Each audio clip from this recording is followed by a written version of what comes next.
Scopeurs, scopeuses, bienvenue dans le Scopascope. Aujourd'hui, nous nous attaquons à un sujet couvert d'épines qui suscite moult controverses, mais qui ne doit surtout pas susciter de controverses. Plus rien ne sera jamais comme avant. Mais tout doit rester comme avant. Effectivement, la mode est à la déconstruction de cette idée concernant les racines de la France, tant parce qu'elle irrite la pensée du vivre ensemble multiculturel, que parce que certains identitaires s'en servent à outrance pour nourrir un terreau idéologique. Aujourd'hui, nous allons parler de nos ancêtres les Gaulois. J'aimais bien la France d'avant. La démocratie est bloquée. Bien d'accord avec toi, Charles. Celui qui sait pas bien couler et qui nous parle de guerre civile. ce débat pas, Certaines communautés font des pardon. français, population. Alors là, j'ai bien vu.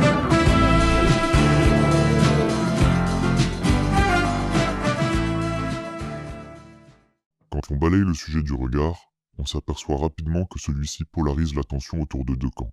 Les pros, qui agitent le Gaulois comme peuple ascendant du peuple français actuel, et les anti, qui remettent ardemment en question le caractère ancestral de ces Gaulois et dénoncent une démarche idéologique visant à exclure ou minimiser les étrangers de l'histoire de France.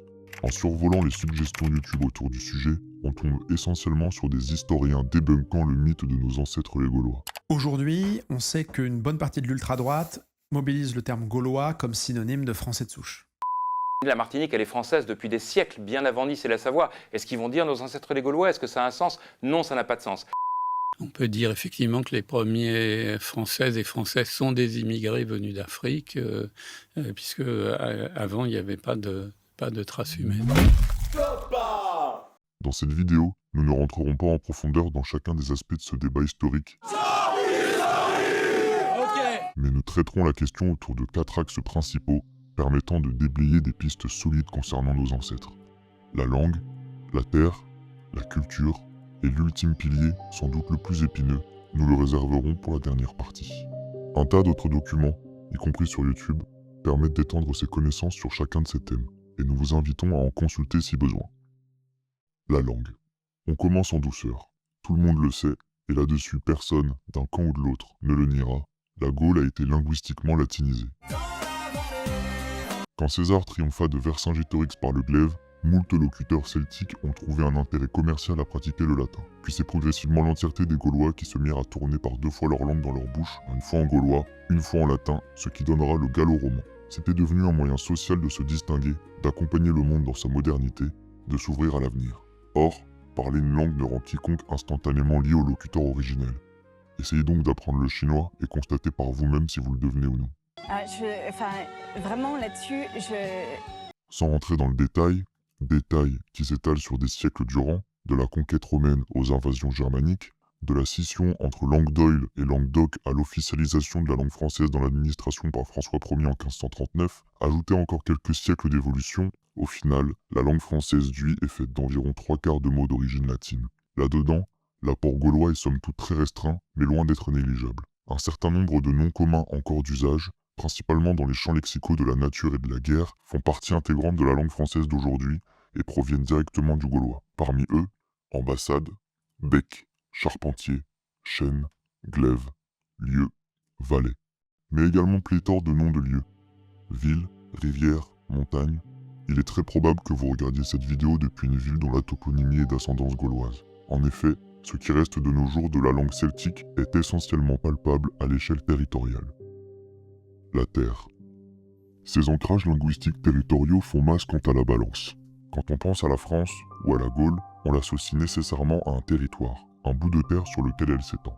Les Celtes sont certes des immigrés venant de l'Est de l'Europe, et a fortiori venus d'Afrique, et a fortiori de Lucca. Ça, c'est l'humanité. Désolé. C'est un fait biologique. Les Celtes gaulois sont, eux, les Celtes qu'on retrouve en Gaule. Ça, c'est la Gaule. Ou plutôt, les Gaules après romanisation. 4 siècles plus tard, voici l'état du même territoire, après ce qu'on appelle les invasions barbares. Manifestement, la région a été majoritairement germanisée. Cependant, l'apport germain dans la langue française est quasiment aussi faible que le substrat gaulois. Mais quid de l'identité des habitants en question? Nous verrons ça dans la 4e partie. Revenons à nos Gaulois, car ce sont bien d'eux ici dont il s'agit. Pendant des siècles durant, les Celtes gaulois ont apprivoisé ces terres, dompté les cours d'eau, investi ces monts.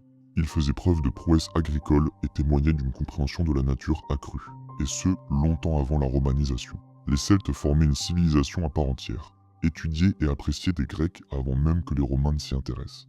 Et les Gaulois ont eu la main mise sur ces contrées pendant bien des années, suffisamment de temps pour y laisser une empreinte durable.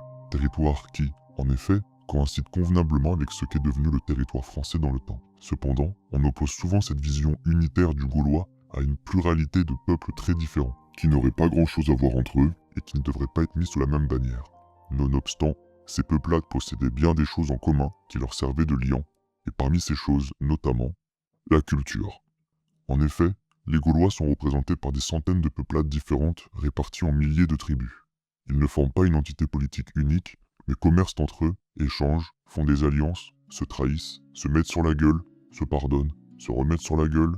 En somme, ils vivent ensemble. Souligner que des peuples mitoyens se font la guerre pour un bout de terre afin de discréditer l'idée d'une entité culturelle commune relève de la malhonnêteté. Les villages ne se scindent pas en deux à la moindre querelle de voisinage. Les fouilles témoignent d'une pratique de l'art commune et des similitudes concernant leur spiritualité. En plus de faire partie intégrante de la civilisation celte, les Gaulois proposent des traits culturels communs qui leur sont propres. Dans ces sociétés se dégage un acteur majeur dans la formation et le maintien d'une unité gauloise. Un homme qui sert à la fois de prêtre, d'éducateur, de médecin et de conseiller, le druide. Avant les Romains, les druides organisaient déjà les sociétés gauloises. Ils ne se contentaient pas de leur patelin. Dans le but de partager leurs connaissances et de diriger leur tribu vers un bien commun, les druides de toute la Gaule se rassemblaient annuellement pour échanger sur les directions que devaient prendre les peuples gaulois. On situe le lieu de ce rassemblement druidique dans les environs d'Orléans, au centre des Gaules. Ces druides ont marqué durablement la terre qu'ils occupaient et les hommes qui la peuplaient. Il est probable qu'ils aient jeté les bases de notre société et aient servi de médiateurs dans l'évolution culturelle de celle-ci. Mais, après avoir été linguistiquement latinisés, puis s'être fait structurellement germaniser par les Francs, jusqu'à, par des siècles d'histoire, devenir des Français de France, qu'est-il advenu de l'individu gaulois et de sa descendance? A-t-il été grand remplacé? Si oui, par qui? C'est ce que nous allons voir de suite. Chapitre 4. L'ethnie. On entre dans la partie interdite, la chambre des secrets. Aujourd'hui, la simple évocation de l'existence d'ethnie peut vite vous faire passer dans la caste anathématique des inaudibles. C'est quoi la France de souche? C'est quoi? C'est celle avant la guerre, après la guerre? Avant quelle guerre? Avant quoi? C'est Vercingétorix? C'est le début des rois? Cependant, pour pouvoir déterminer, au-delà des évolutions linguistiques, culturelles et territoriales, si oui ou non les Gaulois sont bel et bien nos ancêtres, il va falloir mettre les paluches dans quelques brins de génétique. On pourrait penser qu'au cours des siècles, les populations immigrantes sur une terre donnée modifient génétiquement les peuplades accueillantes. En fait, il semblerait qu'au cours de l'Antiquité, les peuples autochtones ont une tendance à absorber les nouveaux arrivants. On a aussi eu des Vikings qui se sont installés en Normandie, mais comme les Germains 3 siècles plus tôt, ils ont fini culturellement et ethniquement assimilés par la population autochtone. Les études récentes en paléogénétique montrent incontestablement qu'il y a un continuum génétique clair entre les habitants du territoire français actuel de l'âge de fer et les Français modernes. Il y a bel et bien eu un métissage dans cette zone entre les populations migrantes et locales il y a 5 millénaires. Mais depuis, une continuité génétique a subsisté, faisant des Européens un groupe ethnique unique, et notamment en France. Évidemment, cela ne concerne pas les Français d'origines étrangères. Cependant, si vous êtes un Français dit de souche, il y a de grandes chances pour que vos antiques ancêtres furent gaulois, n'en déplaise aux bandeurs de l'Empire romain, aux germanophiles et aux citoyens du monde. Ma culture, c'est le monde, papa! On peut comprendre que l'idée d'un ancêtre génétique, lié au territoire et exclusif aux autochtones, ne présente aucun avantage en matière de cohésion. Je pense qu'il n'y a plus de Français de souche et que, enfin si, il y a des Français de souche, ça s'appelle des fins de race et ils vont se mélanger avec les autres et tant mieux pour nous tous et bienvenue quoi les gars, il n'y a aucune raison d'être énervé. Il est cependant curieux de noter que la recherche de l'identification de ces racines est une préoccupation qui intéresse partout sur Terre, mais qu'il n'y a qu'en Occident que c'est une honte. Un tabou. Par ailleurs, il est vrai que l'adage « nos ancêtres les Gaulois » est fondamentalement imprécis. Les Gaulois ne sont pas exclusivement les ancêtres des Français, et tous les Français actuels ne sont pas d'ascendance gauloise. Cependant, nier le lien de parenté entre Français dits de souche et population gauloise relève aujourd'hui de la malhonnêteté. Alors pourquoi? Est-ce pour se rapprocher davantage du glorieux héritage de l'Empire romain? Est-ce pour favoriser l'intégration des étrangers à la France, passé comme à venir? Bonjour Aboubacar. Pour dénationaliser nos origines au profit d'une Europe pour tous, ou dans le but de discréditer le discours de ceux qui portent cette idée?